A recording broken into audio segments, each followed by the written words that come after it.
పచ్చని అడవి సారేగా పెట్టిన బంగారు చీరతో సింగారించి సమ్మక్క తల్లి బయలెల్లి వచ్చే ఎలైందిరా.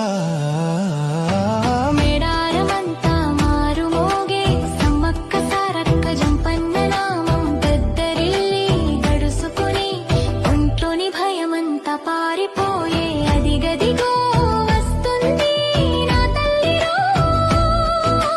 కుంకుమ భరణి రూపంలో మాఘ శుద్ధ పౌర్ణమి వెలుగుల్లో దివ్యమైన నా తల్లి సమ్మక్క. చేతులు జోడించి మొక్కుదుమే శరణాలు శరణాలు సమ్మక్క. శతకోటి దండాలు మాయమ్మ కాపాడు కాపాడు సమ్మక్క. ఆకాశమంతా కళ్ళు చేసుకొని తల్లి సుడే ఈ లోకాన్ని కష్టాలు కన్నీళ్లు దాటుకొని ధైర్యంగా బతికే శక్తి నీకు. ముడుపులు కట్టిన అందుకోవే మనసులో కోరిక తెలుసుకోవే అమ్మ.